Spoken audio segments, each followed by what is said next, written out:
अल्लाह पाक ने जिना से रोका, हमने क्लब बना ली। अल्लाह ने सूद से रोका, हमने बैंक बना लिए। अल्लाह ने शराब से रोका, हमने मैखाने बना लिए। अल्लाह ने पर्दे का हुक्म दिया, हमने सोशल मीडिया के जरिए बेहयाई को आम कर दिया।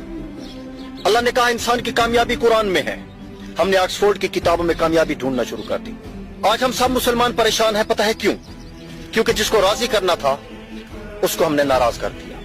अगर आप 99 बार भी किसी के मयार पर पूरा उतर जाए ना, तो फैसला वो चीज नहीं करती, फैसला वो चीज करेगी जो एक बार आप उसकी उम्मीदों पर पूरा नहीं उतर पाएंगे। यही जिंदगी है। लोगों को परखा, समझा और फिर जाना कि इस दुनिया में इतनी बेहिसी है कि हम अपना सब कुछ भी कुर्बान कर दें तो लोग यही जाहिर करेंगे कि कुर्बानी इनका हक है और हमारे खुलूस का कोई मोल नहीं। अगर तुम जिंदगी को समझना चाहते हो तो दूसरों की कही हुई बातों और लिखी हुई चीजों पर यकीन करना छोड़ दो, खुद मुशाहिदा करो और खुद दरियाफ्त करो। मुस्कुरा दीजिए और कह दीजिए कि मैं ठीक हूं, क्योंकि कोई भी हकीकत में परवाह नहीं करता।